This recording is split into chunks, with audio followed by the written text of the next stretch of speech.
At this time, I'd like to ask everyone, as always, to turn their cell phones off or turn them on silent. We've got several very important matters before the court tonight. At this time, I would like to ask Pike County Emergency Management Director Nee Jackson to come up and say the invocation. Nee lost his brother-in-law this week, and we'd like to ask you to remember Nee's family in your prayers for the passing of Keith Stanley, who is a brother to Nee's wife. Nee, if you come on up, sir, and say the invocation, and again, accept our condolences for the loss of your brother-in-law, and pass that on to your mother-in-law and the rest of the family.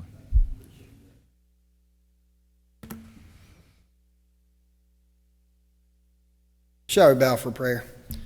Dear Heavenly Father, Lord, we just come to you now, Lord. First of all, Lord, we just thank you so much for this another day of life you've given us.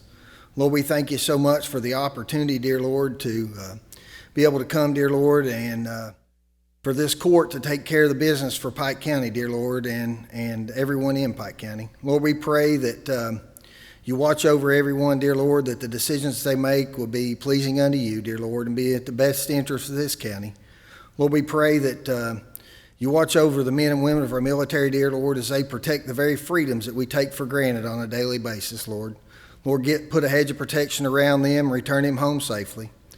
Lord, we just ask that you watch over each and every one of our citizens, dear Lord, as they continue to recover from the flooding, dear Lord, in July, and that the recovery process would be a speedy one, dear Lord, and that everyone would get back to some sort of normalcy. Lord, we just ask that you watch over each and every one of us who travel home safely. Lord, I ask a special prayer for my family, dear Lord, my mother-in-law, my wife, sister-in-law. Just ask that you watch over them and protect them, dear Lord, and just give them a comfort as only you can. Lord, just ask these things in your precious and holy name, and amen. Amen. Madam Clerk, please call the roll. Judge Jones. Present. Commissioner Robertson. Here. Commissioner Tackett. Here. Commissioner Booth. Here. We have a quorum and we are ready to proceed. And I'd like to ask Commissioner Ronnie Robertson if he would lead us in the Pledge of Allegiance. I pledge allegiance to the flag of the United States of America, to the republic for which it stands, one nation, under God, indivisible, with liberty and justice for all. Thank you, sir.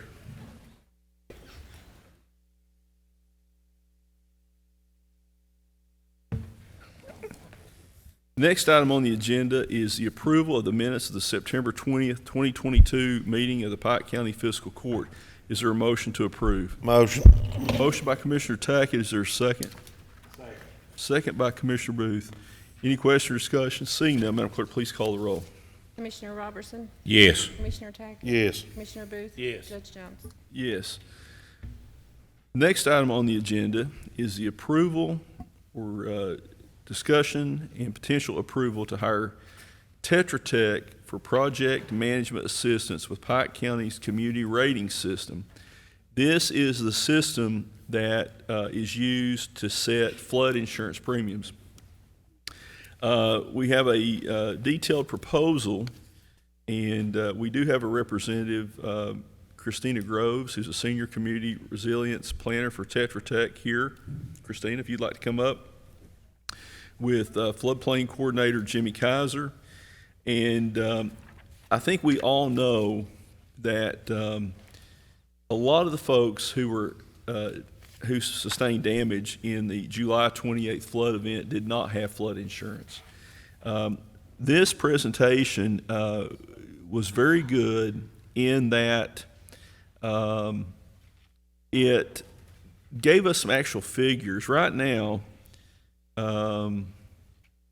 it looks like there's 804 national flood insurance program policies in place in Pike County. Is that correct, Christina? That is correct, sir. And when you talk about a county with 58,000 people, many of whom live in the floodplain, that is a very low number. And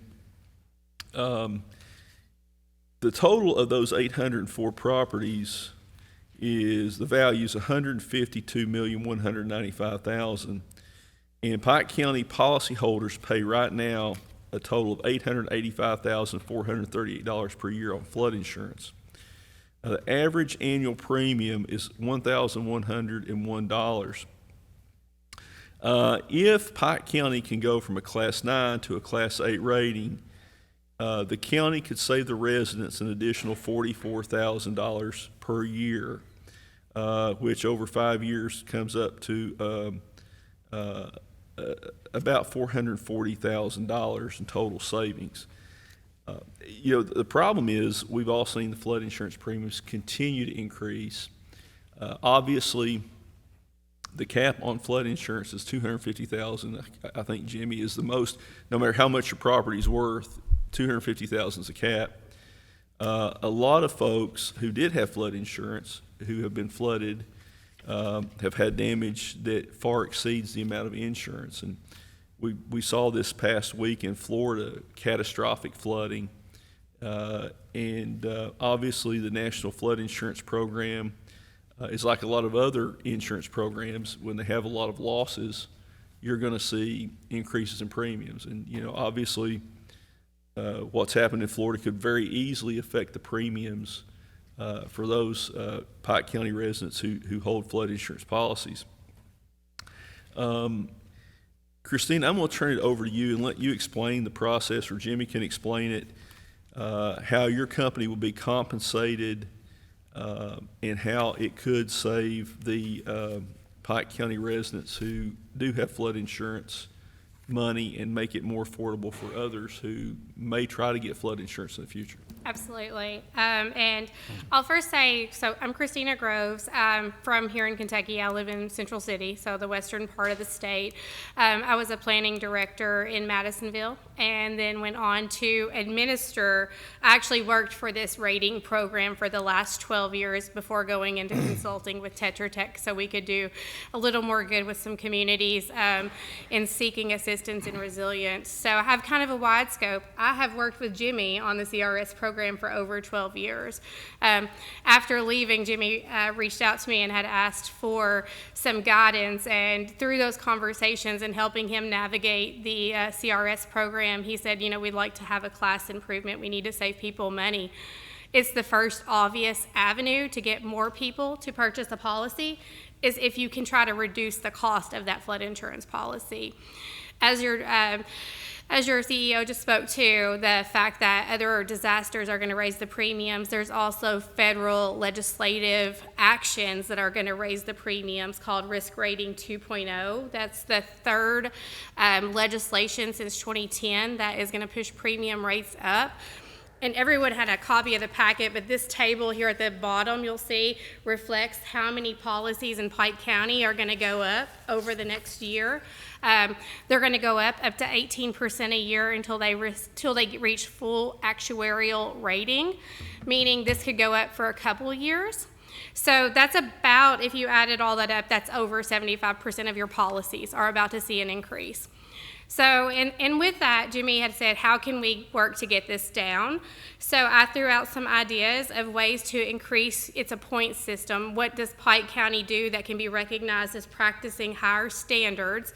So the flood insurance program says, we're insuring less of a risk, so we'll lower premiums for everybody that's on the policy. And I'll share that the discount on the policy is on there. It's a line item. So your constituents will see that they're getting an increased discount based on the activities from your county, their efforts that you guys are making on their behalf.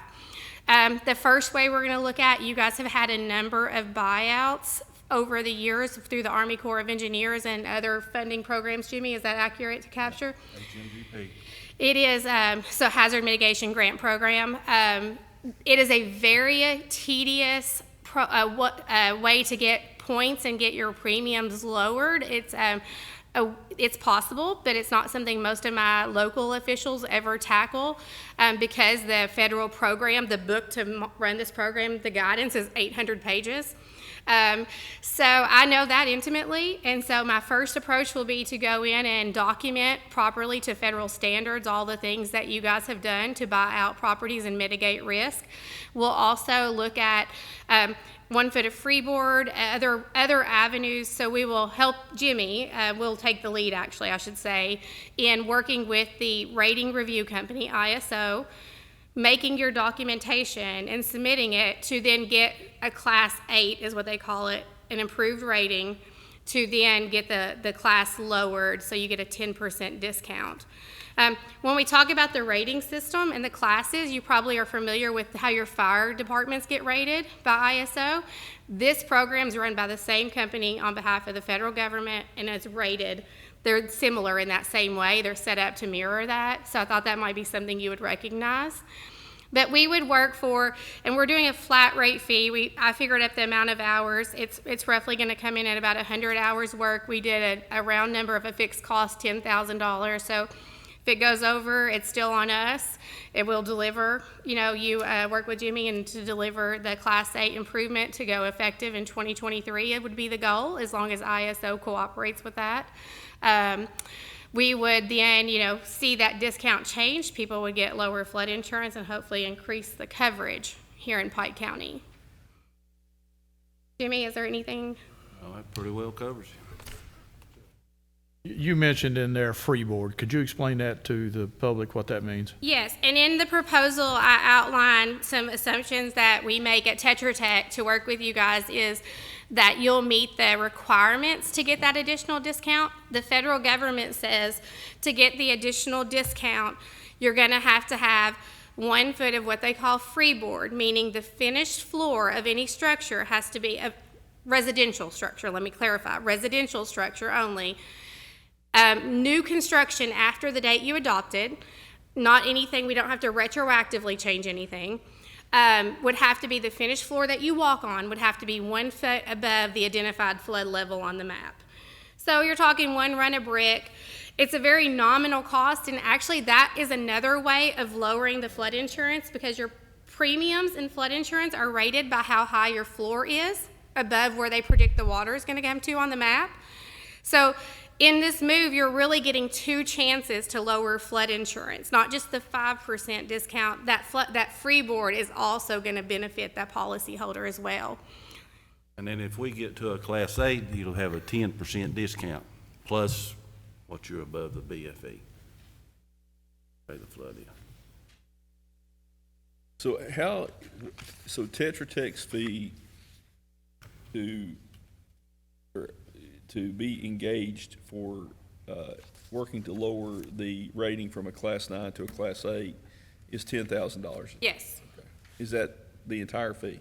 That is the entire fee for us to move you from a 9 to an 8. And over the next 4 years, I understand it saves Pike County taxpayers or policyholders, flood insurance policyholders, roughly $440,000. Yes, because you're going from $44,000 to $88,000 a year in savings. Multiply that by 5, because they look at you every 5 years for changing your rating. So if you just 5 times 88, you're looking at roughly a $10,000 investment, returning the policyholders $444,000 into their pocket. That, in all hopes, most communities hope they're reinvesting that in your communities. Anything that we can do, in my opinion, and I want to commend Jimmy on this. This is a great idea, because anything we can do to make flood insurance more affordable. We've had 4 floods in 17 months. 3 of those qualified for federal disaster assistance. Only 1 of those qualified for public assistance for individuals. Yes. I don't know. It's been, we've been very lucky because we didn't get hit as hard as some of the counties like Knott County and Breathitt County and Perry County and Letcher County. But we nevertheless had a lot of folks that were flooded that did not have flood insurance, and it's just too expensive. A lot of people, particularly on fixed income, can't afford it. But if we can invest $10,000 and save the folks who buy flood insurance nearly $500,000 over the next 5 years, to me that's a wise expenditure of taxpayer money. It might help some other folks afford flood insurance, because the one thing we have seen is you can't rely on FEMA or depend on FEMA to recover and get you back on your feet after a disaster like this. I mean, it's just the benefits aren't there. And FEMA's very forthcoming about that. You know, they'll tell you right up front, you know, what we can do is limited. Obviously, the federal government's going to be out untold sums of money on what just happened in Florida. And it makes the flooding that we had here, you know, pale in comparison to the wide area of damage that affected, you know, millions and millions of people in Florida. But, you know, again, you can probably foresee that flood insurance premiums across the country are going to continue to do what they've done in the past, and that's increase. So would there be a motion to retain the services of, or should I say, do the commissioners have any questions on this or comments? Or Commissioner Tackett's district was the most severely damaged in this last flood. Yeah, and I'll share briefly while you think if you have any questions. Over the time, and I don't have the number in front of me, but the county of Pike County, this is only unincorporated areas, have been paid out from claims, over 2,500 claims roughly, and I think it is right at, it's somewhere 70 or 90 million dollars have paid. And you have to think, if those people hadn't had coverage, where would have that money for them to rebuild, to mitigate, to, you know, keep continuing on? So encouraging anyone to get flood insurance with those lowered premiums really is also sustaining Pike County residents in the long run.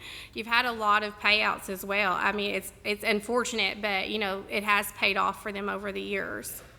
And then too, if later on, if we can go on down to a class 7, would be more work on what we gotta do. It'd be a 15% discount. You could add another 5% onto that. And that's everybody that lives in the floodplain, like, that has the insurance. Yeah. Anybody, you don't even have to, as long as you have a flood insurance policy, you don't even have to live in the MAP floodplain, because anybody's eligible for the discount as long as the policy, because as we all know, your homeowners does not cover flood. So those people, we know that the flooding doesn't end where the line on the map is, right? So we see people who are right around the fringe who will buy a policy, and those people are often the most susceptible to flooding, and we need them to get those policies to help them, because they weren't in the MAP floodplain and made to get insurance maybe because of a mortgage. It's a very good point to speak to. You know, when I lived in the city for a few years, before I moved back out into the county, I kept flood insurance even though I was behind the flood wall, because, you know, the city pond, if you had a major flood event where you had a river flood and some of the streams and creeks that come into the Pikeville Pond ever came out big, you could end up with a flood behind the flood wall. Yeah. And I carried flood insurance, and just over the years I carried it, the premiums steadily increased, even though I'm behind the flood wall. Always. And, you know, we're working very hard right now with the Corps and other federal partners to try to buy some of the homes out of the floodplain. We've done that since I've been judge, since this administration's been in. And Commissioner Robertson and myself have worked with the Coal Run and the Corps of Engineers on this 202 mitigation project that has potential to create a lot of jobs here. Of course, we've done our part. We're waiting on the federal government. You know, it would be the first stage. That's $120 million flood wall to protect parts of Coal Run. Not many $120 million construction projects are going on in eastern Kentucky. But, you know, my parents were flooded in 1984. May 7th is something you don't forget once you've gone through that. What we're seeing, Christina, is areas that have flooded in the past few years. Areas in Belfry, homes that have been there 80, 90 years flooded, never flooded before. Even in this last flood event, we saw homes that were flooded, never flooded. I had a friend of mine that runs a body shop up in the Virgie community that built his body shop 24 inches higher than the 84 flood level. Well, he ended up with about 2 feet of water in the business. It was that much higher than 84 in that area. And again, a lot of these folks can't afford flood insurance. So if we can do something to help make it more affordable to save Pike County residents money, I think it's money well spent. Yes. Brian, every one of the commissioners, their districts have been impacted. The most severe probably to homes and residential structures was Commissioner Tackett's, but Commissioner Boos had 3 flood events in what? Blackberry had flooding, homes there have never been flooded before. Yeah, not as many, but homes that he's talking about that been there for a long time and never flooded. And, we can discuss the reasons for that at a different time, but I think it's a good idea.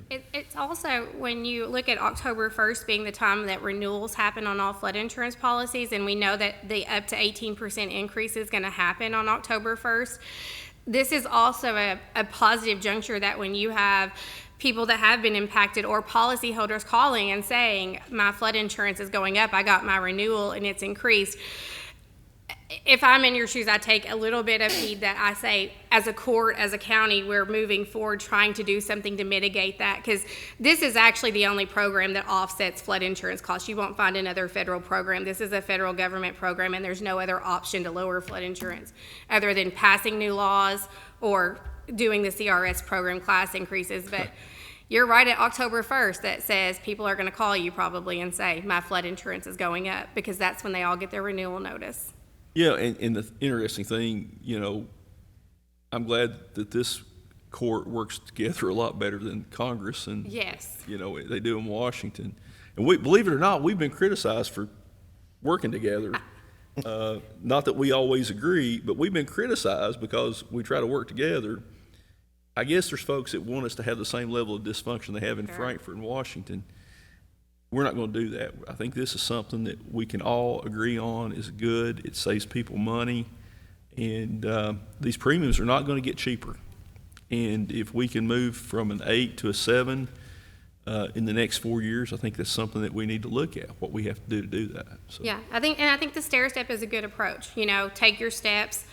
That way you can retain your classifications, and you solidly, and you don't have to see the premiums go back the other way. And again, I want to thank Jimmy for this, because Jimmy brought this to our attention. Yeah.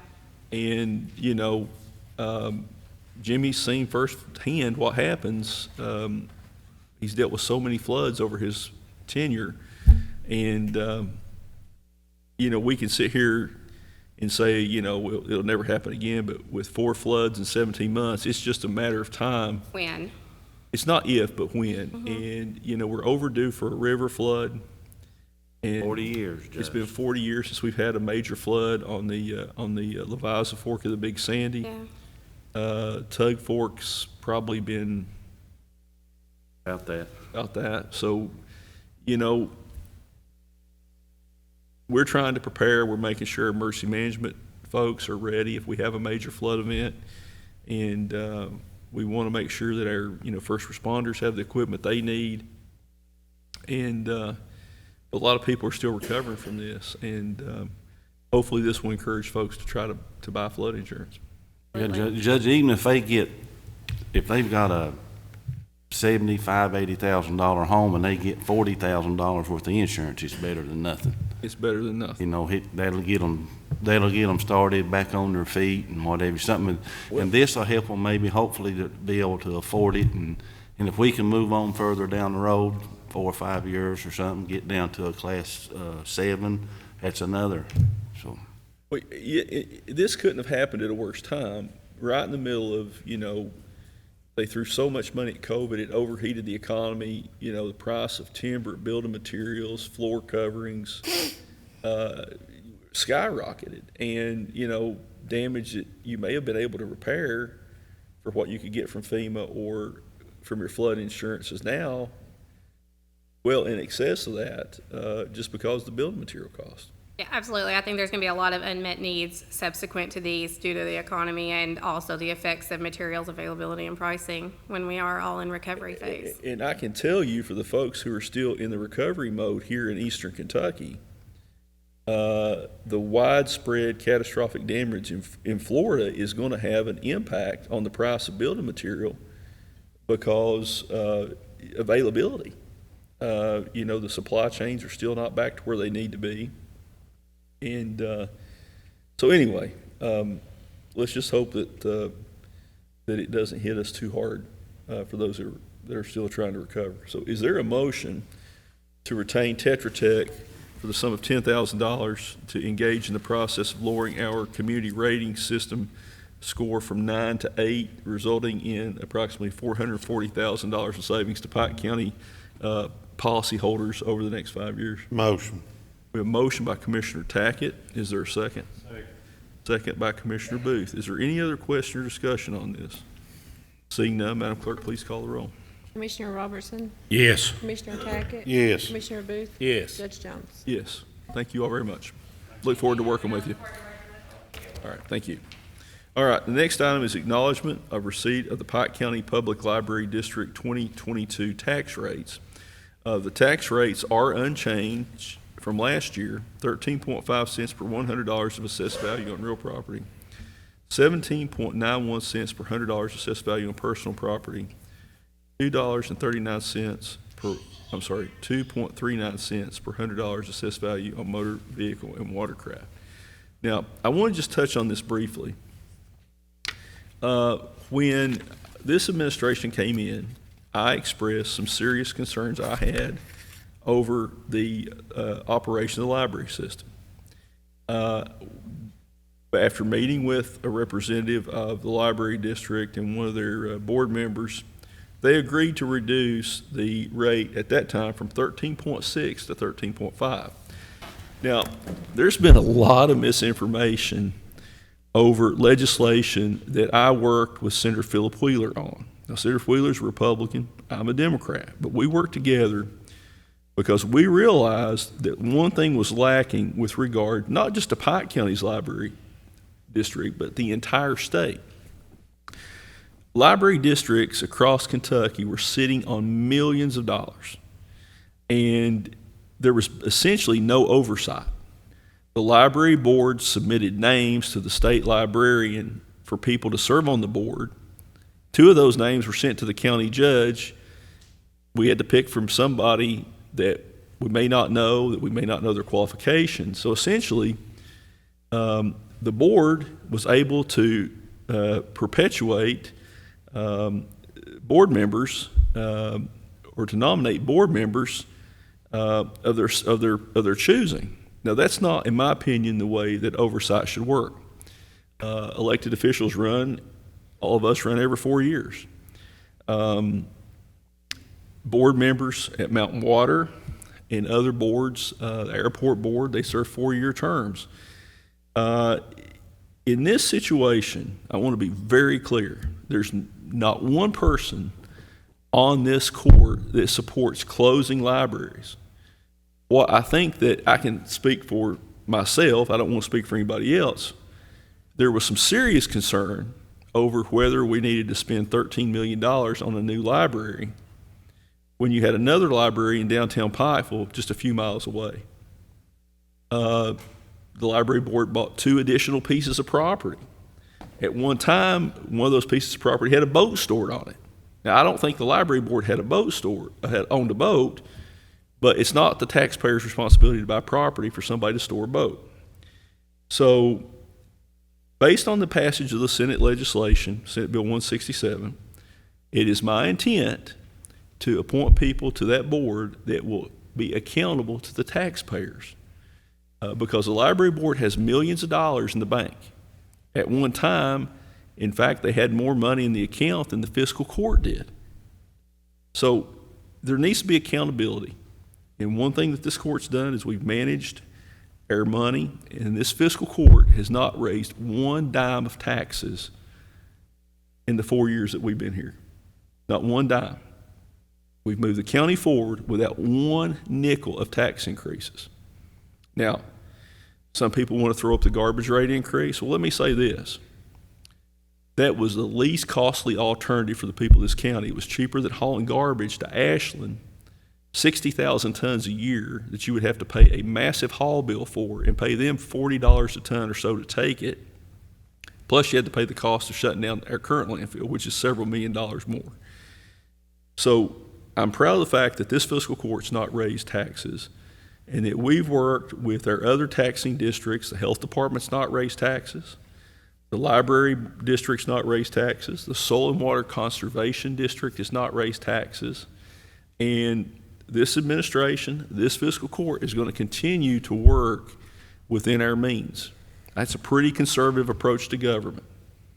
Nobody can ever say that this court is a tax and spend court. We have lived within our means, and we've moved the county forward at the same time. So I'm very happy to see that the library district has not raised taxes. The tax rates are staying the same.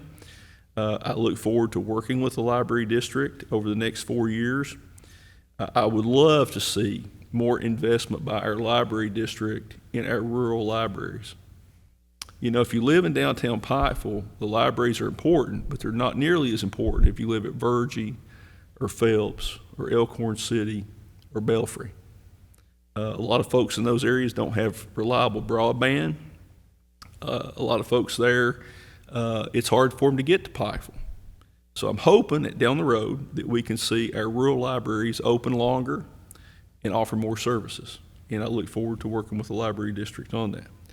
So again, no change in the tax rate for the library district this year. And I would ask if there is a motion to acknowledge receipt of the Pike County Public Library District 2022 tax rates. We have a motion by Commissioner Booth. Is there a second? Second. Second by Commissioner Robertson. Any other question or discussion? Seeing none, Madam Clerk, please call the roll. Commissioner Robertson, Yes. Commissioner Tackett. Yes. Commissioner Booth. Yes. Judge Jones. Yes. Next item is approval to renew lease PRO 4471 with the Finance Administration Cabinet. This is for the Phelps Courthouse Office of the Cabinet for Health and Family Services. It is a one-year renewal for $5,400 payable at $1,350 quarterly installments. Is there a motion to renew that lease? Motion. We have a motion by Commissioner Booth. Is there a second? Second. Second by Commissioner Tackett. Any questions or discussions? Seeing none, Madam Clerk, please call the roll. Commissioner Robertson, Yes. Commissioner Tackett. Yes. Commissioner Booth. Yes. Judge Jones. Yes. Next item on the agenda is the renewal of lease PRO 4387 with the Finance and Administration Cabinet for the facility located at Belfry Courthouse. This is a one-year renewal payable in the amount of $9,990, which will be paid quarterly in the amount of $2,497.50. Is there a motion to renew that lease? Motion by Commissioner Robertson. Is there a second? Second. Second by Commissioner Tackett. Any question or discussion? Seeing none, Madam Clerk, please call the roll. Commissioner Robertson, Yes. Commissioner Tackett. Yes. Commissioner Booth. Yes. Judge Jones. Yes. The next item is approval to renew lease PRO 3214 with the Finance and Administration Cabinet Department for Facilities and Support Services. This is the Coal Hollow Island Creek property, which is really the state police firing range. This lease has been in place for many years. It's a way to help our local law enforcement agencies. I think other law enforcement agencies also use that range. This is a one-year renewal at no charge. Is there a motion to approve this lease? Motion. Motion by Commissioner Tackett. Is there a second? Second. Second by Commissioner Robertson. Any question or discussion? Seeing none, Madam Clerk, please call the roll. Commissioner Robertson, Yes. Commissioner Tackett. Yes. Commissioner Booth. Yes. Judge Jones. Yes. Next item is approval to renew lease PRO 5604 with the Finance and Administration Cabinet Department for Facilities and Support Services located at 146 Main Street. This is the Juvenile Justice Office located in the third floor of the courthouse. It is a one-year renewal for the amount of $22,512 payable quarterly in the amount of $5,628. Is there a motion to renew? We have a motion by Commissioner Robertson. Is there a second? Second. Second by Commissioner Tackett. Any question or discussion? Seeing none, Madam Clerk, please call the roll. Commissioner Robertson, Yes. Commissioner Tackett. Yes. Commissioner Booth. Yes. Judge Jones. Yes. The next item is something that I want to mention briefly. This is the adoption of a resolution accepting the ARC grant offer in the amount of $160,662 for the Maynard Fork Water Supply Project. Sharon, can you come up just briefly in case anybody has any questions? This is a project that we obtained funding for to provide water into Maynard Fork. I just want to remind folks that Commissioner Robertson worked diligently to get this project done. Sharon, what was the total for Maynard Fork? The total project is a little over 200,000, 200,803. The total of the grant was 160,000 and some odd dollars. Mountain Water is providing the other amount, the 20% match on the project. We are ready. I'm just waiting on a notice to proceed once those documents that were executed last week, the letter of conditions. And Commissioner Robertson needs to be commended because he went to Frankfurt and was basically told that this project and that Brushy would never get water. And we're working with you, working with the Bashir administration, and we can't thank the Governor Bashir enough. Commissioner Robertson, Fiscal Court, we've been able to obtain the full funding of about $2.2 million Yes. to do water in See, all on of Brushy. Brushy. And we got some more good news to talk about here that I'm going to let Commissioner Robertson talk about. A lot of folks in Brushy, it's a big area. Mr. Maynard's got family over there. That area of the county has a legitimate gripe that they were forgotten about for years. This court, since we've been here, obtained over $630,000 to resurface Ford Mountain with new guardrail, fixing embankment failures. We paved all of Right Fork of Brushy from the top of Ford Mountain down. And Commissioner Robertson has got some other good news I'll let him talk about here in a minute after we do this. But I've not really seen anybody work as hard in my career in public service for a community that they represent as Commissioner Robertson has to help those folks over there who were neglected for so Yeah, long. we really had to push for those projects, both of them, Yeah, because I they mean- would have never been funded, ever. So it's a good thing. The commissioners all worked for this. It's took us 4 years, though. Well, True, because he started pushing But, right you at know, the very beginning of the when I was administration. told in Frankfurt that we'd never do that, that just made me want to get it more. well, How far up the road was it before you told me about it? I mean- said, how far up the road was it? Well, Jason was pretty aggravated that day too, you know. They just told us that it's not feasible to have water there and they would never get water there, but I think everybody should have water. yeah, unfortunately, getting something done through government bureaucracy takes time. Takes a long time. I found that out. Yeah, I knew that already. Yeah. I learned that early on in about 2001. So, It always seemed about Lease City. We'd get to talking, driving back up the parkway. It was for FEMA, or for the pandemic with COVID. We was going to Frankfurt quite a bit, and it always seemed about Lease City exit. We'd get to talking up to that far, and I was like, let's just turn around. Let's go back down there. We're not done, you know. well, this is something that's long overdue, and we're glad to get it done. So, Sharon, this is a resolution that we need to adopt for the grant. Is that correct? Yeah, Rural Development is administering the money on this grant for ARC, and these are guidelines that we have to adopt for them.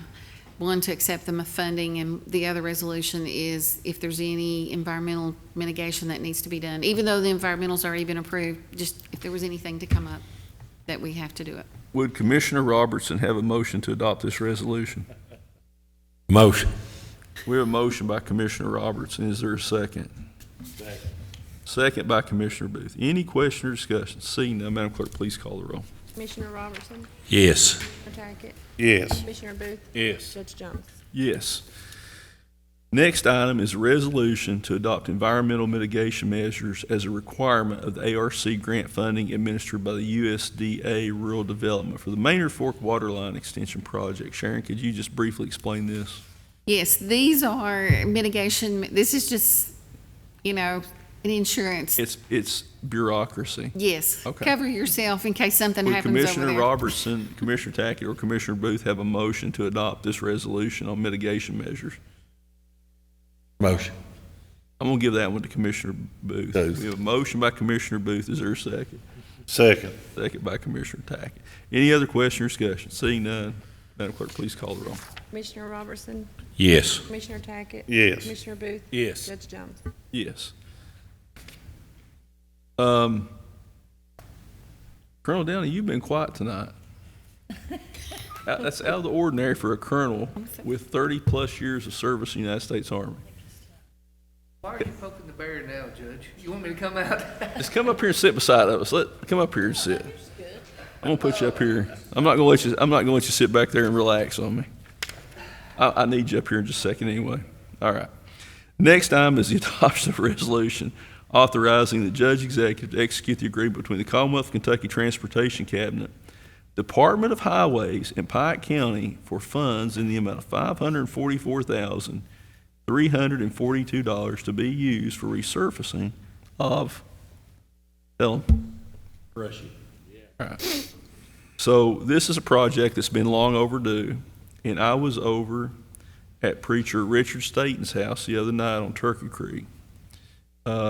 And he asked me, he said, he doesn't live on Turkey Creek. He said, I really want you to help those people in Turkey Creek, or in Brushy. They need help. And I explained to him that we had asked Governor Beshear to help us pave the 9+ miles of road that have not been paved, the 9+ miles of county road that we've not paved yet. And we submitted that request, and Governor Beshear came through. Now, regardless of what you think about Governor Beshear, he stepped up for Pike County. And he did so even when the legislature reduced his discretionary road fund from $17 million to $10 million. There's only $10 million to go around statewide, and Governor Beshear is sending almost $550,000 of that to Pike County. Of $10 million statewide, Pike County is getting $544,342,000. Again, this is something that Commissioner Robertson's worked very, very hard to do. So when this project gets done, that will mean essentially all the major county roads and some of the smaller creeks off of Brushy have been done. Is that correct, Fabian? That's more money that's been spent in Brushy. Yeah, I want to thank Fabian too, because we turned this in last December, didn't we? We did. Yeah, and we were just thinking we weren't going to get it. Well, Fabian put a full court press on the Transportation Cabinet representative up here. I've worked on it. We've talked to Rocky Atkins. We've got a great friend. Pike County's got a great friend in Rocky Atkins. It's good to have somebody from Eastern Kentucky in this administration. And they've done so much. I mean, we can go back and talk about the $350,000 for Penny Street Bridge, the money for water projects, money for Ford Mountain, Sycamore Mountain, money for a new senior citizen center in Pike. Senior citizens. I mean, it's just Penny Street Bridge. He's brought us a lot of money. There's been a lot of money, and it's something that wasn't done in years past. If you don't ask for it and you don't work for it, and you don't put pressure to get it, you're not going to get it. And we've maximized our resources. We've used all the we've worked with Democrats and Republicans. Let me say this: we were able to work with the Bevan administration. We've been able to work with the Beshear administration. And that's the great thing about county government, is these aren't partisan issues. There's Democrats and Republicans both, and independents that live in Brushy. There's people down there of all political persuasions that need water. And that's the great thing about county government, is partisan politics don't have any real role in it. So I want to thank Fabian, thank Commissioner Robertson for his advocacy, and thank the Beshear administration, because they have delivered for us. So would there be a motion to authorize the county judge executive to execute the agreement between the Kentucky Transportation Cabinet, Department of Highways, and Pike County Fiscal Court for funds in the amount of $544,342 to be used for resurfacing Brushy Road, County Road 1429, Quadrant 4? Motion. We have a motion by Commissioner Robertson. Is there a second? Second by Commissioner Booth. Any other question or discussion? Seeing none, Madam Clerk, please call the roll.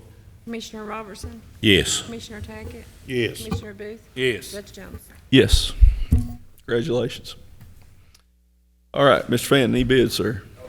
All right. Road Supervisors report. Mr. Little, come on up and let's talk about some projects that you're working on.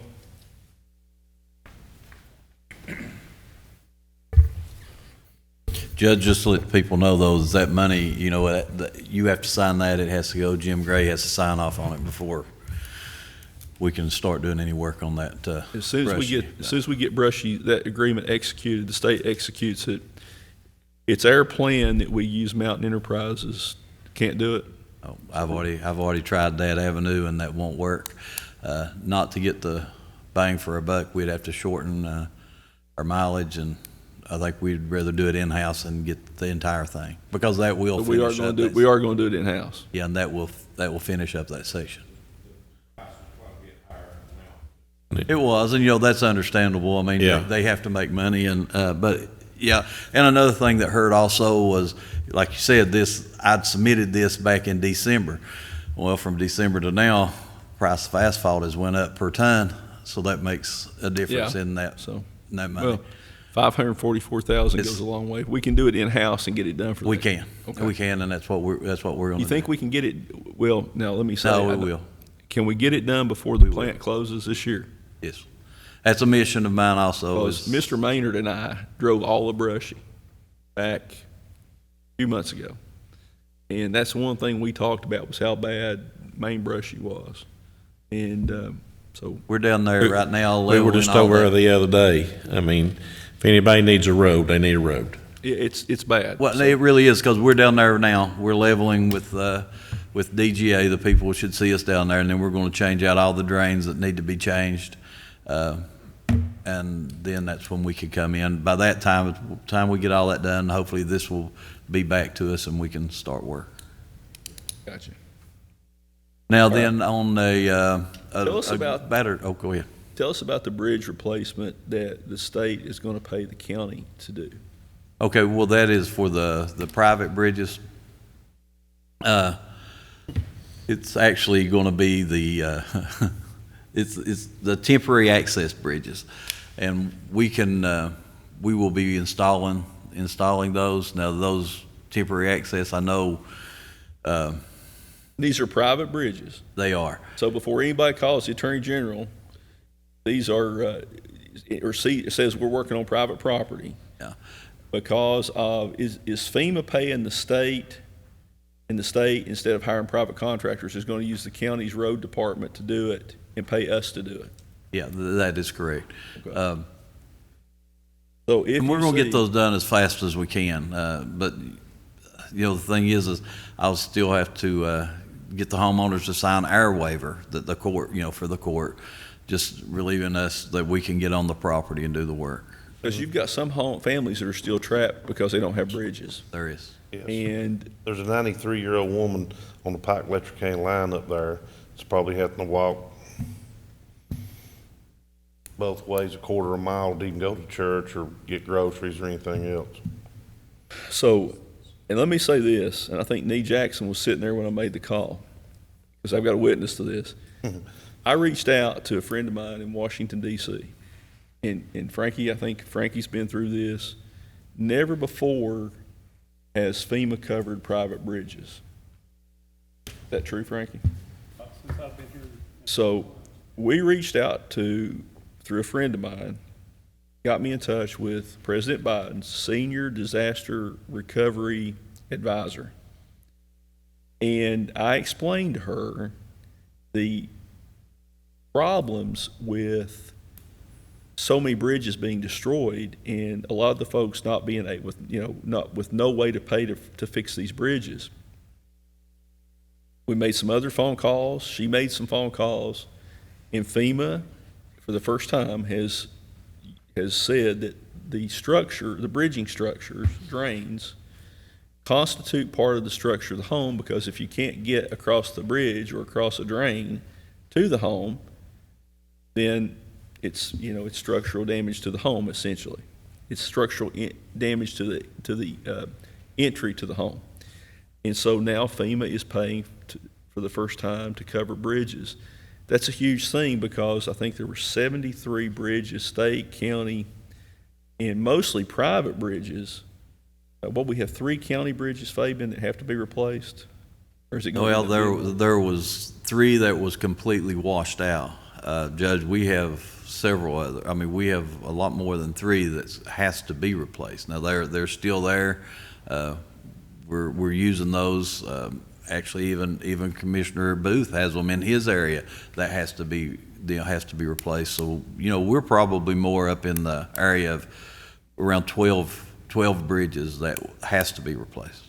So we're actually over that 73 number when you Yeah. add these others. And we've had people calling us and reporting bridge damage. Actually, yeah, we're still finding damage as of today. We're still finding damage to not only bridges but also even roads.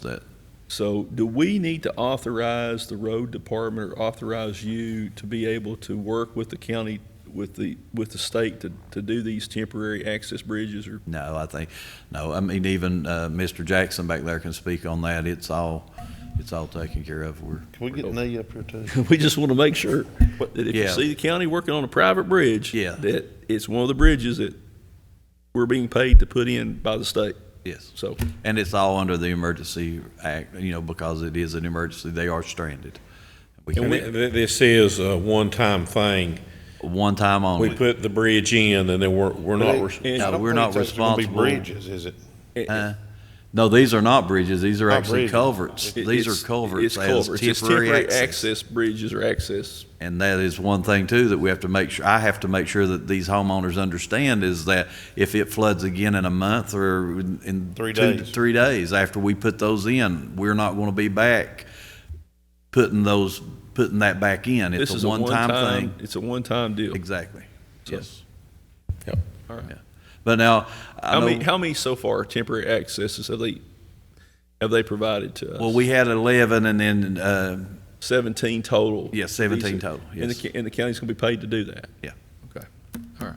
So then the only other thing, though, that I wanted to tell the people of Elwood, because I know I've spoke about it, that they were going to be, the bridging in Kentucky was going to replace the Elwood Bridge this year. And all that was going along smoothly. They had actually even came up and had removed the sewer line and moved it out of the way.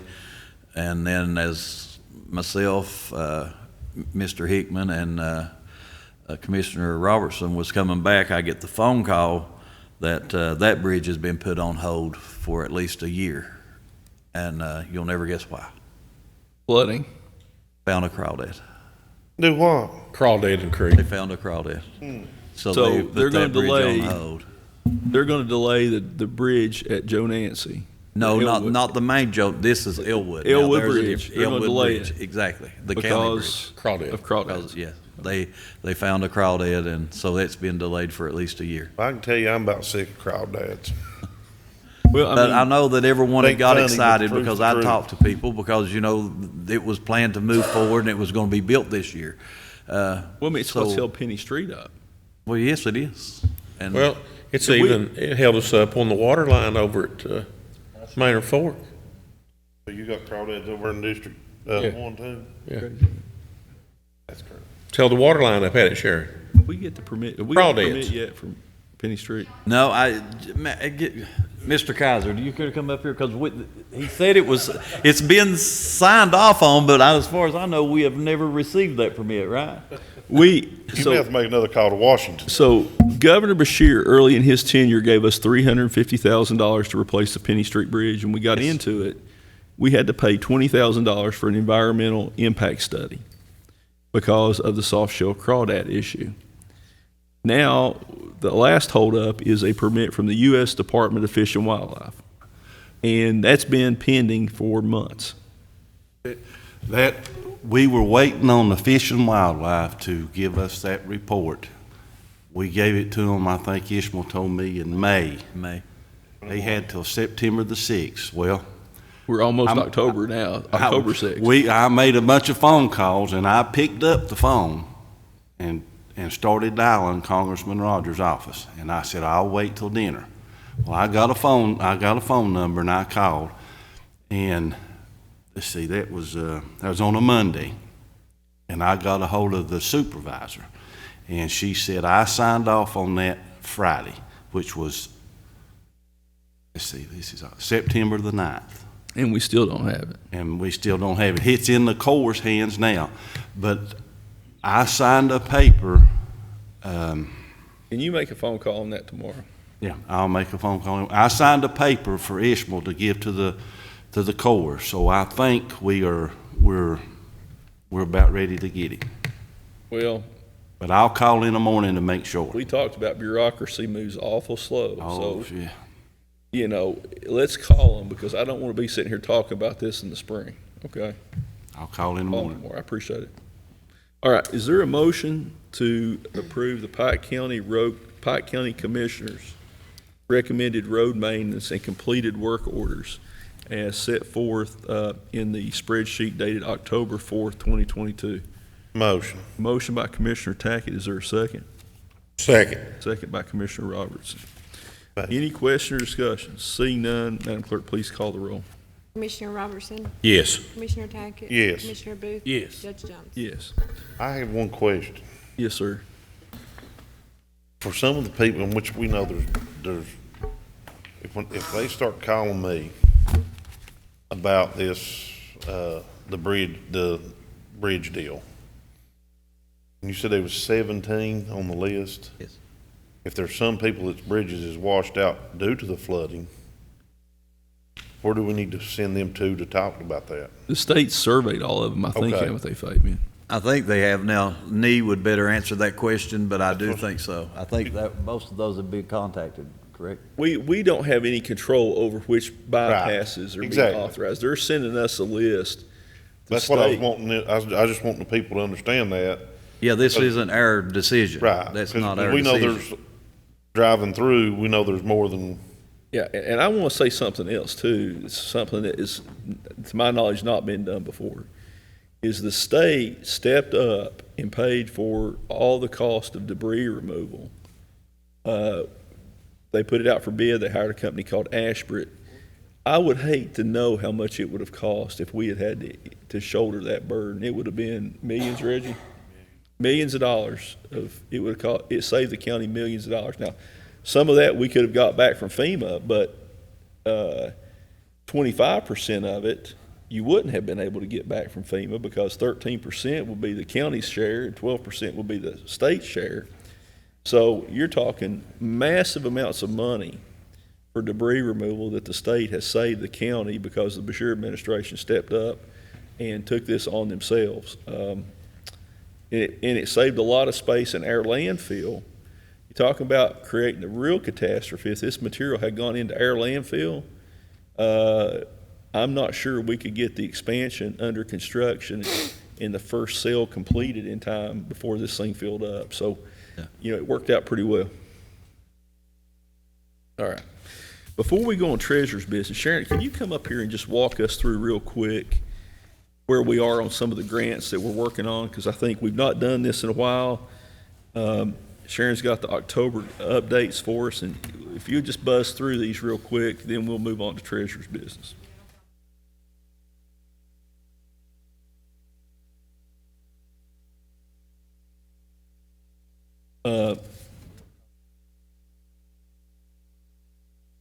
Let's do this. Let's stand in recess for about 2 or 3 minutes. Let me get a copy of this for everybody. We can take a quick break and we'll be straight back, 3 or 4 minutes. Call the court back to order. Sharon, let's run through this because we need to let the folks know what's going on, some important projects. So let's just buzz through these real quick and we'll get a copy of this to Mr. Sloan. Would you take a copy of this, Jeannie, back to Mr. Sloan from the News Express so he'll have a copy of it?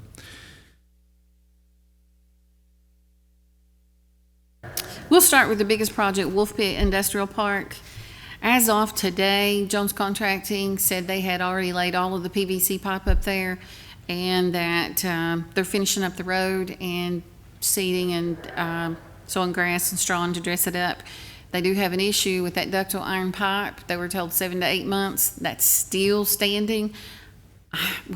Brandy Jones and I counted back. We're talking after Christmas before the ductile iron comes in. So they're done with all the PVC up there. But AML, we got a fully executed copy back today, the MOA that we had signed a couple weeks ago, and that's ready to go.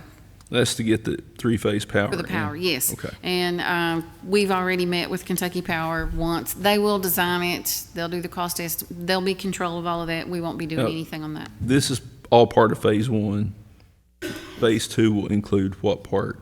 Phase 2 is actually the power. Okay. That's the 700,000. That's actually getting the electricity into it. That's Okay. the power. Phase 1 was water and sewer. Phase 3 will be natural gas, broadband, access road inside of the park. That's my next mission. And we've obtained about, correct me if I'm wrong, about 1.8 million in grants or so on this, or is it a little bit more? Is it 2.5 counting the 2.5, AML. because we got Yes. the AML grant for the. Right, for the- 2.5. okay.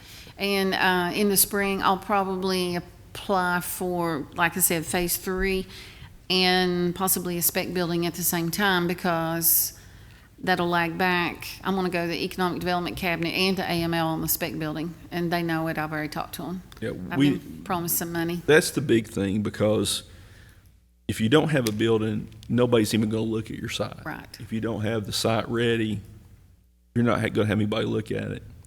Once we get this industrial site ready, then the plan is, hopefully by the time this is done, the state will be in a position to give us a deed, or close to position to give us a deed to John Moore Branch, which is Yes, also a they got control. speeded up a year. So that will be a control field site as well. So it will give us Yes. 2 industrial sites right off of the new US 460. And you have a potential for another industrial site at Jesse Branch. Right. You have a smaller site at Wolf Pen, Yes, and I'm still working on that deed right now. and we don't have the deed for that yet. No, I'm And then still the other, pushing. the other project that Judge Rutherford, I believe, acquired a deed for was the Stone Coal, or I call it Yes. Beaver, site.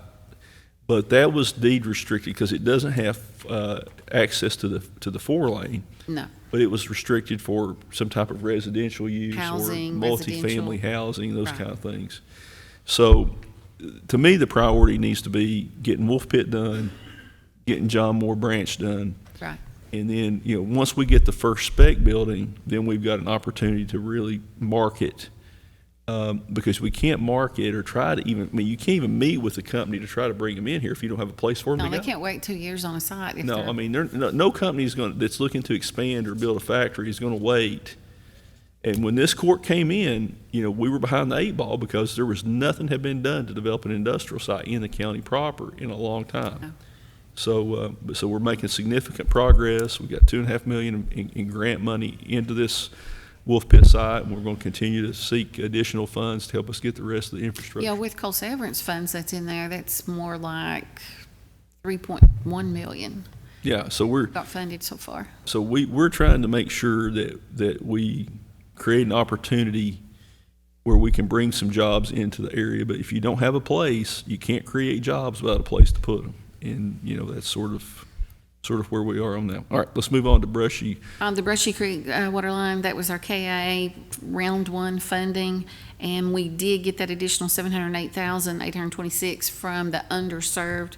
We waited, because we couldn't start the project without that to finish it. So we did get the MOA for that additional amount, signed it, sent it back, and I'm just waiting on the director to sign it and say, go for it. Okay. Maynard Fork. We talked Of course. about that one already. Yeah, we've talked about that one. Fish Trap Hydraulic, that's another one that the environmental got approved. It is, I'm waiting on the letter of conditions and underwriting on that one. That one got pushed a little bit too. And that, of course, is ARC and being administered by Rural Development. But it's actually moving some right now too. Okay. Pond Pond Creek Creek. acquisition and bank stabilization. We have already purchased those homes. They've been torn down. We did the bids, contractors, they've done everything. We're waiting on Palmer Engineering to finish the core permit. And you signed a document today for us, so that one's starting to move along. Okay. Pond Creek, these H&P, these hazard mitigation projects, Pond Creek 2, there's 4 properties, all at South Williamson, Blackburn Bottom. Those have been submitted, approved, and we're just waiting on FEMA to get back with us for the next step on those. All right. Probably procurement will be next for those. Then the Island Creek Cemetery Acquisition and Stabilization Project. That's a project down below my house where we've got a significant slide developing in a family cemetery. There's quite a few graves, and the road department put gabion baskets in to keep it from coming out, but it's still coming. I mean, there's a vertical crack that runs, it's almost into the cemetery now. And Mr. Little and I, when we had, I can't remember if it was when it was not in January, it was one of the last floods before Doug retired. We had a large slide that came out there and water was shooting out of the ground. We had AML come in and look at it. AML said it was not mine related, even though, I mean, the water was just jetting out of the ground. So, what's that? It's broken. Yeah, and they walked. I mean, I'm afraid if we get some significant rainfall, that some of those graves could be dislodged. Well, Jimmy had to push them because she balked on it. Well, FEMA, we won't say who, said, no, we're going to have to phase this. And Jimmy flat told him, he said, those caskets will be in the highway. If we phase this, we've got to get those moved first. Yeah. It's all it's all got to be done because we can't afford. The families deserve to have peace of mind. We had an elderly lady come in whose family members are buried there, and she was in tears, and her husband and other family members are buried there, and this was the best option we have because is to try to relocate that cemetery. And Jimmy, I want to thank you for working on this as well, Sharon. Yeah, he really pushed them and told them what was going to happen. So she agreed finally. She said, all right, we'll get those graves relocated. So this then is we'll go for the engineering and the design of the stabilization of the slide and The everything. phase one is the relocation of 28 graves. Yes. All right. That's that one. All right, let's move over to Big Creek. Big Creek Water Line, I submitted that. It was pulled for approval, but they didn't, when they did the BCA, the financial analysis, she said that we need more losses. So I contacted Mountain Water. Mountain Water provided 3 different times that water line was taken out and sent in the information. They still hadn't approved it yet, wanted more money. I sent it back to Mountain Water and say, can you add some more to it? So I'm still waiting on that one. All right. Roads and the bridges. We just haven't started that one yet. They're picking the locations right now because of flooding and everything. Gotcha. All right. ATV trail Infrastructure at EDA. We will not hear anything on this until EDA gets their 2023 budget. She said that could be December or late winter. So, but I've worked on this for many, many, many months. I feel pretty good about that one. Right. And then, of course, trail development, House Bill 1, that's something we're going to submit eventually. And then this Truist Job Training Development Grant, that was $5,000 for signage. We had to be a little crafty on that one because it's for job training, but what it will do by opening this trail will encourage entrepreneurship, and those people may be trained how to run businesses, and Truist will provide that. But we can use this money for signage. Now, the Kemper Volunteer Fire Department Station number 3, I had that ready to submit, and CDBG said we're extending the deadline until January. So I'm just waiting on some resolutions to make sure they'll approve what I already have. I'm waiting on Travis. Something happens. He's been bogged down at CDBG right now. Okay. We did have to do those surveys. That took a while, but the fire department did a great job on that. Illegal dump grants are coming up this month, and we're just waiting on Kevin Francis to give us our inspections, and Chuck will do the cost estimates on that. We'll skip over the recycling Yeah, grants, recycling, waste tire grants. Let's talk about the Leviza Fork Basin flood Right. damage project. That project has had 2 draw requests, but it got pulled for an ARC audit because the match on that came from ARC. I think that's just something standard they do. Out of all the ARC projects, that was the one that was pulled. But should be, I think Frankie and Eric are working on that, aren't they? He's already provided information for that. Okay, let's go ahead. The Senior Citizens Project, of course, they had a pre-bid meeting last Thursday. He said there was only 2 contractors that showed up. They were supposed to complete an addendum today, and they're extending the bid time to October the 20th, the bid date, to encourage more bidders. That's just what Sean said today, Sean Hicks.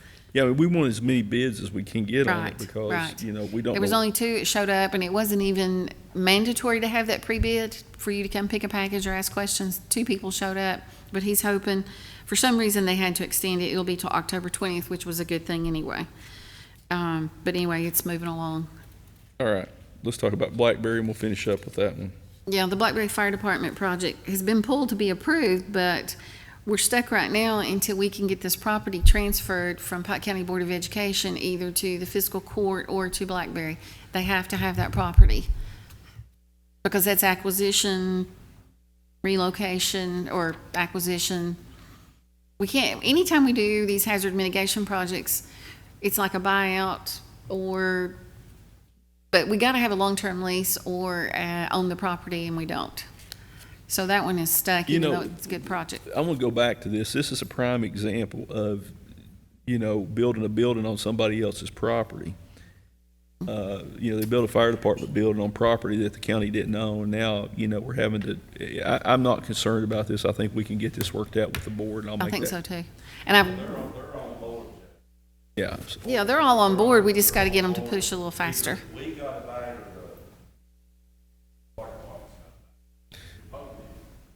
I mean, yeah. The question is, how much are we gonna have to pay for it? Yeah, okay. And I've requested from FEMA, and I'm waiting on an answer back now on the Long Fork Community Park, all of that flood damage, not the building, but all of those buildings, the ballpark, track. Restrooms. Yes, I'm waiting on another comment back from Stacy. I was texting her back and forth. Yes. Well, that one is a much smaller project because it's just the walking track, I think, isn't it? Right. Yeah. So, but the Long Fork Park had significant damage. Right, and we don't own that property, and the Board of Education owns that. I found out today, so I need that taken care of too. Long Fork Park's got 2 ball fields on it. Yeah. These are going to be pre-apps, MAFs that'll be submitted by October the 13th. But I'm trying to get as much as I can get in there. I'm resubmitting those weather radios. That would have been, that would have saved lives, or water rescues, if people had these. I think that's it right now, except for the stuff that we're working on. Keep us posted on these I will. projects, okay? I definitely will. All right, let's move on. Thank you. Treasurer's business, Mr. Stacy. Authorize the following interfund transfers for September 2022. To transfer $500,000 from general fund to the road fund, to transfer $300,000 from the general fund to the jail fund, and to transfer $108,578 from the general fund to the LGEA fund. Is there a motion to authorize the transfers as stated by the treasurer? Motion. Motion by Commissioner Booth. Is there a second? Second. Second by Commissioner Tackett. Any question or discussion? Seeing none, Madam Clerk, please call the roll. Yes. Yes. Yes. Yes. Acknowledge receipt of the treasurer's monthly financial statement ending September 30th, 2022. Is there a motion to acknowledge receipt of the treasurer's monthly financial statement ending September 30th, 2022? Motion. Motion by Commissioner Tackett. Is there a second? Second by Commissioner Booth. Any question or discussion? Seeing none, Madam Clerk, please call the roll. Yes. Yes. Yes. Yes. I do want to comment on something real quick. If you'll notice the treasurer's, the monthly financial report, our general fund balance is lower than it has been in some time. Part of that is due to the fact that we spent $1.2 million on the fire department radio system, the EMS radio system. I'm back up. It was on the Turnout gear. turnout gear and the fire department funding. We've not been reimbursed for that. You're in the process of getting that back, which will go into LGEA and then can be transferred back into general fund. He's also, Frankie's working with Nee and Tim Fields to go ahead and submit a request for funding to Kentucky Emergency Management under the legislation that was passed in the special session, where we can go ahead and recoup the state's cost share, the county's cost share of 13% of our damage. It looks like the public infrastructure damage has been estimated around $20 million. Yeah, we had a meeting Friday afternoon, and that was the preliminary estimate of that we came up with. And that's well in excess of, we thought at first 10 to 12 million, but it's looking like it could be, closer to double, and by the time they get done with it, it could be more than that. When you look at the bridges, the roads, when we hired the contractor to come in to do the surveys for us, so we couldn't take employees out of the road department, they're finding in excess of 60 embankment failures per hauler. We've got massive damage. It's going to take a long time to fix, but we are submitting a request for the $2.6 million in funding for public infrastructure. That should go in this week, Frankie. Is that correct? Right. So hopefully the state will advance that money, because we've been out a substantial amount already in overtime, drains, fuel. We've probably been out well over $1 million in overtime and material costs so far. And we're still going. Yeah. Still going. And it's going to be more than that, because a lot of these roads are going to have to be resurfaced before winter, and we're going to probably have significant costs for just resurfacing the flood damaged roads. So, but I wanted to point that out because it's imperative that we get the reimbursement back from the ARPA funds for the turnout gear in the fire department funding, and submit the request for the county cost share to the state, so that we can recoup some of the money we've been out of pocket so far. I've got a question on that money that for the turnout gear that we set aside for all the fire departments. Did all the fire departments take the money? There were 2 fire departments that didn't take the money, Which 2 was that? Marbone was one, I think. Marbone and I'm drawing a blank on the other one. Feds Creek didn't take it.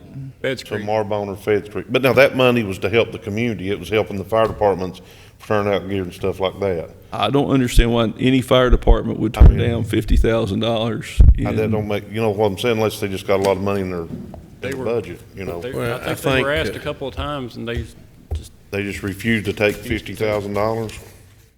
I think Hurricane Creek, they had already bought new turnout gear, and they ended up buying a washer and a dryer with their money. Well, as long as the money goes to help our fire service. Exactly. Yeah. But to not take the money, if that's just, I don't understand that decision, but.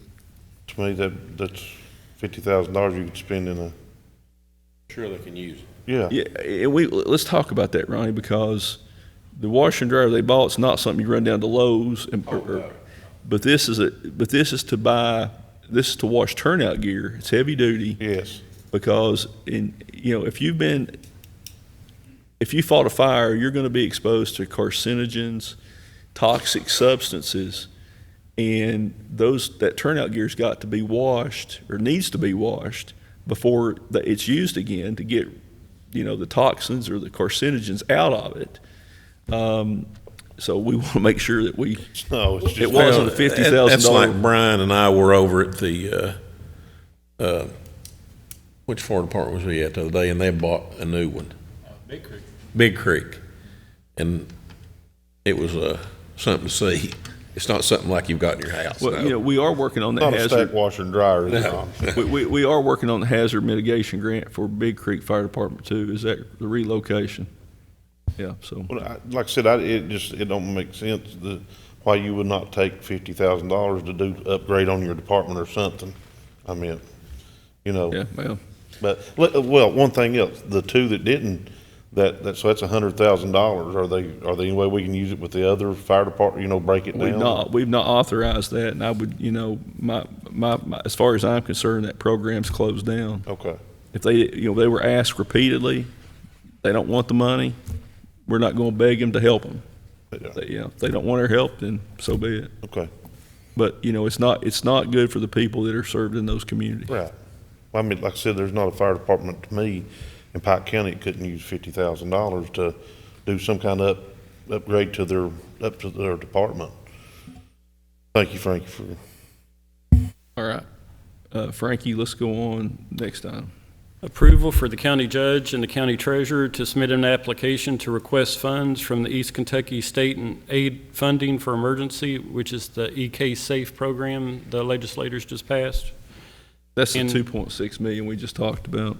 Right, and to execute all related documents. Is there approval for the county judge, executive, and county treasurer to submit an application to request funds from the East Kentucky State Aid Funding for Emergencies, EK Safe Fund, and execute all related documents related to the July 2022 flood? Motion. Motion by Commissioner Tackett. Is there a second? Second by Commissioner Booth. Any other question or discussion? Seeing none, Madam Clerk, please call the roll. Yes. Yes. Yes. Yes. At the last court meeting, the court approved a quote for the sound system here in the courtroom to be upgraded. I would need authorization for a check for an 80% deposit to Branham Productions in the amount of $19,548.80 to advance them on that quote.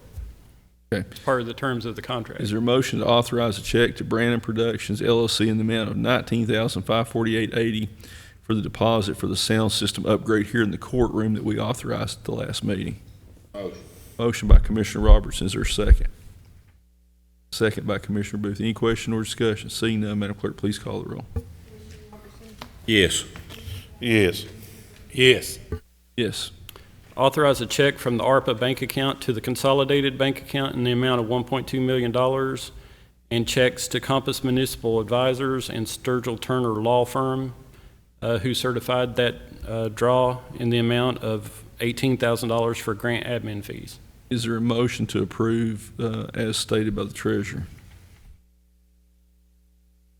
Motion by Commissioner Booth. Is there a second? Second by Commissioner Robertson. Any other question or discussion? Seeing none, Madam Clerk, please call the roll. Yes. Yes. Yes. Yes. Last thing I have would be to authorize checks for lodging registration expenses for any employee that needs to attend the Kentucky Public Procurement Association, the KPPA, 36th Annual Forum and Product Expo, which will be October 19th through the 21st at the Owensboro Convention Center. Is there a motion to authorize? Motion by Commissioner Robertson. Is there a second? Second. Second by Commissioner Tackett. Any other question or discussion?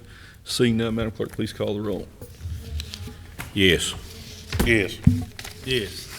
Yes. All right. Mr. Stacy, any other business, sir? That's all I've got, Judge. We do have a need for executive session to discuss specific personnel matters and pending and potential litigation. Colonel Downey, would you please instruct the court and the public on the relevant provisions of the Kentucky Open Meeting Law as it pertains to the entry into executive session by a fiscal court? Under KRS 61.810, the court is allowed under paragraph C, as proposed or pending litigation, under paragraph F to discuss specific issues, go into executive session. All right. Is there a motion to enter into executive session? Motion. We have a tie. Is there a motion to enter? Motion. Motion by Commissioner Tackett. Is there a second? We've got two motions to enter. Do we have a second to either motion? Second. Second by Commissioner Booth. So I can write down /Ronnie, can I? Madam Clerk, please call the roll. Commissioner Robertson, Yes. Commissioner Tackett. Yes. Commissioner Booth. Yes. Judge Jones. Yes. We'll be in recess for executive session and we'll return at the call of the chair. To adjourn from executive session. Motion. Second. There's a motion by Commissioner Tackett and second by Commissioner Robertson. Madam Clerk, please call the roll. Commissioner Robertson, Yes. Commissioner Tackett. Commissioner Booth. Yes. Judge Jones. Yes. It is my motion to hire Nicholas Stepp as a weed mower at Road Lot 4 at a 3H rate of pay effective 9/27/22, to move Jordan Hurley to a non-CDL truck driver at a 3H rate of pay effective 10/4/22, to move Austin Turnmeyer to a non-CDL truck driver at a 3H rate of pay effective 10/4/22, and to hire Ethan Tackett as a laborer on the special road crew at a 2H rate of pay effective 10/4/22. Is there a second? Second. Second by Commissioner Tackett. Any question or discussion? Seeing none, Madam Clerk, please call the roll. Commissioner Robertson? Yes. Commissioner Tackett? Yes. Commissioner Booth? Judge Jones? Yes. So I want to give the public an update. This court has bought and paid for 7 brand-new weed mowers in the last year and a half. There's a lot of people complaining about their weeds. Recently, we got behind because of 2 reasons. One, the flood, but 2, these weed mowers, the first 5 that we bought, were supposed to have been delivered in May of last year. We didn't get them till August, September of last year because of the pandemic. These weed mowers were John Deere tractors. 5 of them, the 5 we're talking about, had Alamo mowing arms. When we bought these mowers, we relied upon the manufacturer and the reps that we bought them from to equip them as they should have been equipped. We have had significant problems with at least 2 of these new mowers. They've been in the shop for a couple months, 3 months now. And in the area, in the Belcher Road lot and the Marbone Road lot, they've been having to share a mower because one of the tractors is down.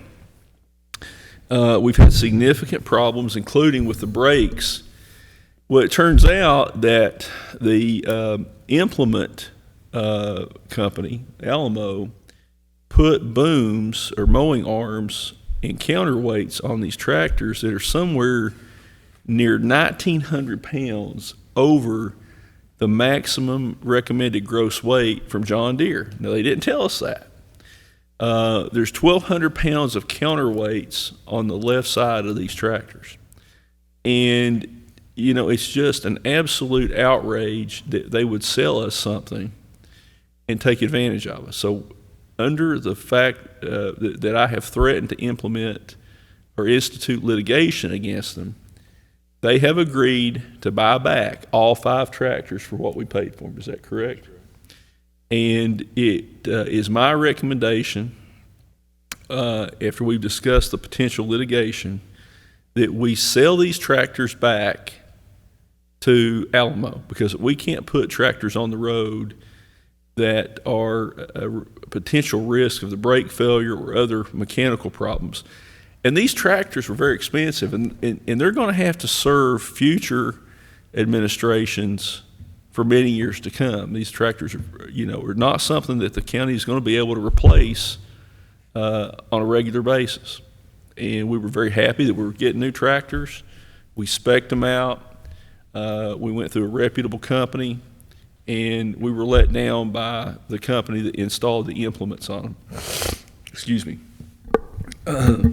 So it would be my motion that we, in lieu of filing suit against the company that sold them and the company that outfitted the mowing arms, that we sell 5 of the E-Series tractors back to Alamo for what we paid for them.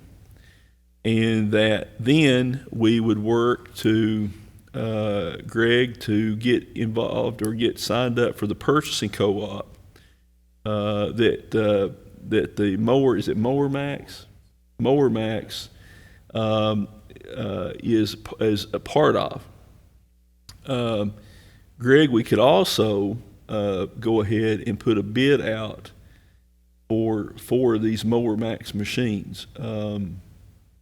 Because we're going to be able to buy 2.5 of these Mower Max machines. And we went and looked at them.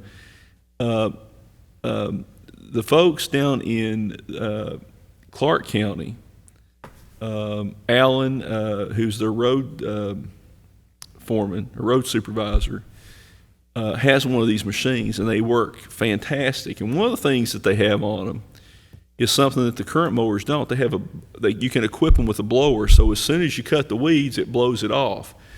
And that is a safety issue particularly for people like my buddy Chet back there that rides motorcycles. Because, if you're on a motorcycle and you hit that freshly cut grass on the road, it's like being on ice.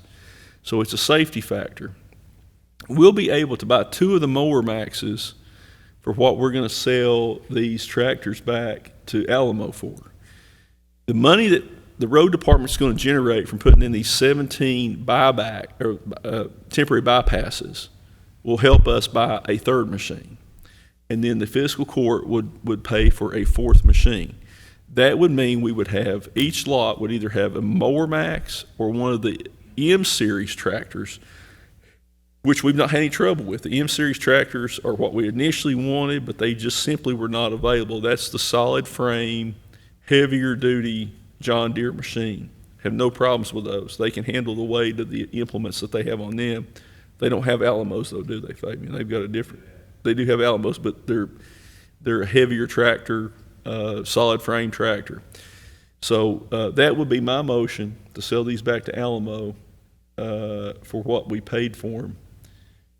Is there a second? Second by Commissioner Robertson. Madam Clerk, please call the roll. Commissioner Robertson, Yes. Commissioner Tackett. Yes. Commissioner Booth. Yes. Judge Jones. Yes. Greg, could you come up real quick and just let me ask your opinion? Are we better off trying to put a bid out for the Mower Max machines?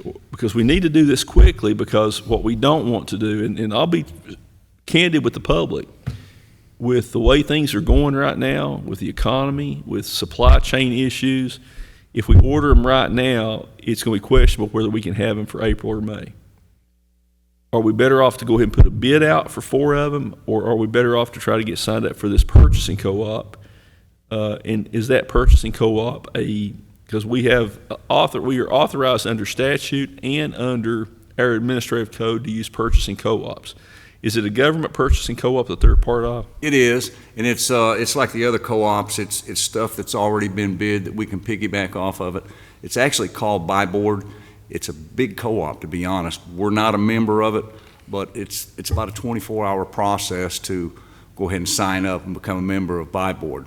The pricing is already established there. I think in our discussion with the gentleman last week, I think they still have several slots. They just filled up their March builds, and I think they told us that we could have mowers in April. Really, April, the mowing season really hasn't got cranked up yet here.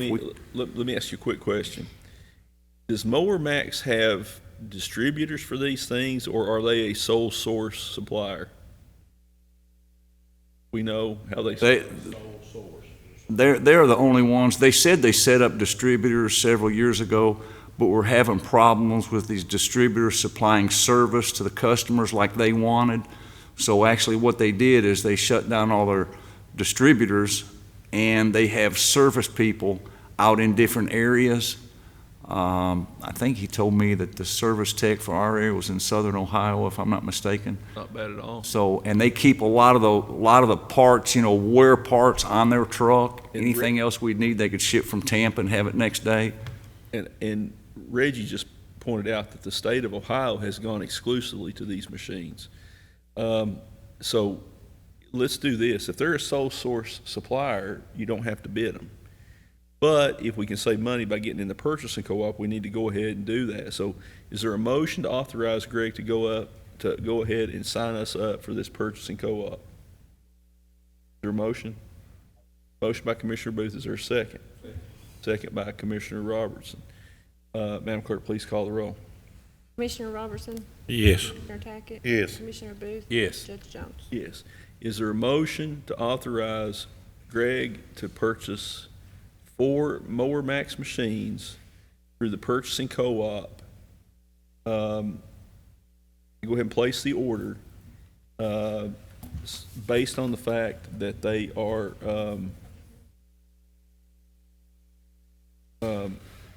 a sole source supplier, and we're buying them under the purchasing co-op, and to order these machines with the 60-inch cutting arms and the blowers. Is there a motion?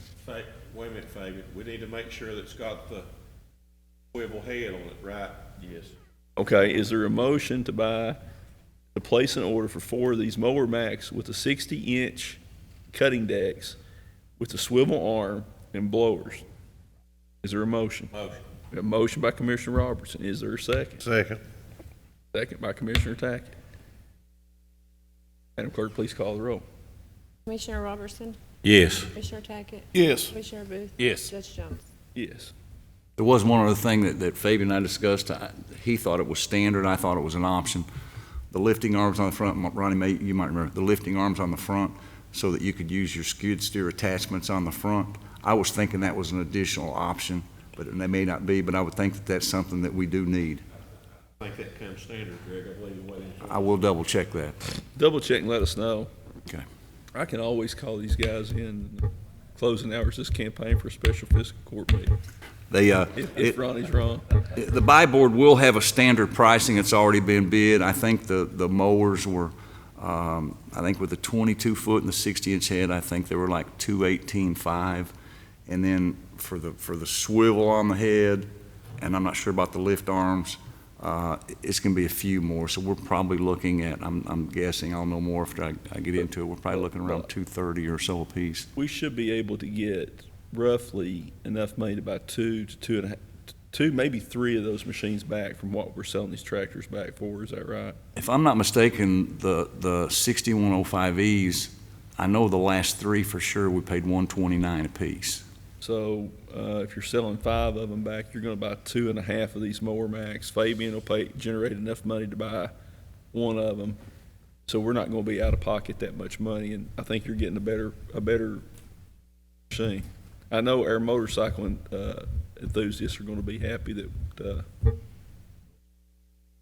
and this is a machine that, as Reggie pointed out, can be used not just to cut weeds, but it can be used for other things. And they are a lot safer piece of equipment to operate also. All right, we're moving on. I got to go. I've got a little girl that's got 8th grade night tonight, and so I've got to walk around on the field here in a few minutes. Or she will be awful upset with her daddy if I don't. All right, Greg, anything from your office? Anything from your office, Miss Skaggs? Are you keeping Donnie in line? I won't ask that publicly. Nee, anything, sir, from Emergency Management? Mr. Williams, anything from Public Works? Ms. Vanover, anything from Finance? Ms. Clevenger, anything from Solid Waste? Chet, welcome as always, sir. Appreciate you being here. Fabian, anything? Jerry, glad to have you here. Anything from Floodplain? We're trying. It's easier to look back, but looking ahead sometimes can be hard. Mr. Maynard, anything? Anything from Treasurer's Office? From the Clerk of the Court? All right, Mr. Downey, Colonel Downey. No, Judge. Title well deserved. Anything from Judge Hickman? No, sir.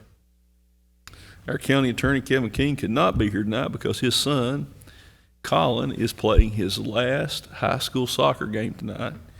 And we want to just wish Kevin and his family well and congratulate Colin because last night, Colin King, Kevin's son, received an email from Pike's soccer coach inquiring about whether he might be interested in playing college soccer. So that's a remarkable thing. So we want to congratulate Colin and the King family.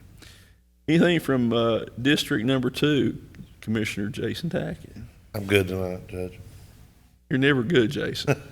Well, that's debatable. I don't have the same thing. Just we still got people. I said I didn't have nothing, didn't I? We still have people in the county and especially in District 2 that's still struggling with this flooding, and it's just going to take time. There's no other way around it. Well, we just ask people to be patient with the road department. They're working every day. And they're doing a great job.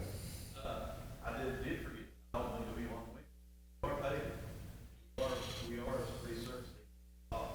resurfacing. The bad spots in the hotlers, we are started. Yeah, back Big doing Shelby. that. Big Shelby was one that was substantially damaged. Actually, we were there this morning.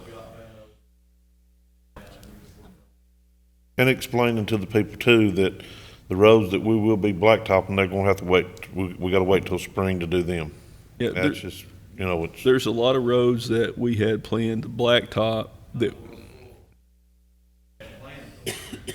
That's something I've had to explain to a lot of people in my district. The cost of the flooding were backed up, moved over to spring. Yep. None of us anticipated we would have a flood on New Year's Day and another one on July 28th. I would say between those two flood events, $30 million in damage, Fabian, probably to public.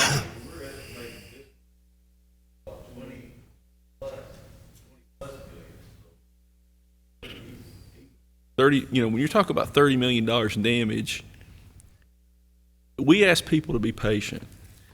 Unfortunately, that's not always the case. Everybody wants it fixed yesterday. We're still working to repair some of the damage from the January flood. And here's how weird it was. I get a phone call from Commissioner Booth. He says, "We're flooding." I'm like, "No way." I called Mr. Little. He looks out and says, "There's no way." He said, "The creeks aren't even muddy out here in front of his house," but yet Commissioner Booth's district gets just hammered. Well, this flood event was just the opposite. We had no flooding really on the other side of the county over in Commissioner Booth's district, but District 2, mine and Commissioner Tackett's home area, Virgie particularly, gets just devastated. And the interesting thing about this flood was there's areas that flooded in '84 that never got flooded, like the high school building, the gym, the old Virgie gym. But then you go up Long Fork, Indian Creek never had even got up, and Long Fork just got washed out. So, we're just very lucky that we didn't have a more significant loss of life. Commissioner Roberts, anything? I'll let you get to your girl. Thank you, sir. Commissioner Booth, anything? I'll be brief, Judge. I just want to thank the Belfry Fire Department and E&M for Saturday. I had a situation that could have been bad, but it turned out to be simple. So I want to thank them. Like I always said, you never know when you need somebody, but when you need your fire department, your first responders, there'll come a time that you will need them, and that's when you'll know how bad you really need someone. And that's why we appreciate them. Yeah. All right. Any other business to come before the fiscal court tonight? That being said, I would like to ask Commissioner Booth if he would say the benediction, and then we will entertain a motion to adjourn. Dear Lord, as we come before you tonight, dear Heavenly Father, Lord, watch over us all as we travel to our homes, dear Heavenly Father. Watch over us through the remainder of the week, Lord. And Lord, everything we've done here tonight will help our county and Heavenly Father. In Jesus' name we pray. Amen. Amen. Is there a motion to adjourn? Motion. Motion by Commissioner Robertson. Is there a second? Second. Second by Commissioner Tackett. Madam Clerk, please call the roll. Commissioner Robertson? Yes. Commissioner Tackett? Yes. Commissioner Booth? Yes. Judge Jones? Yes, we are adjourned.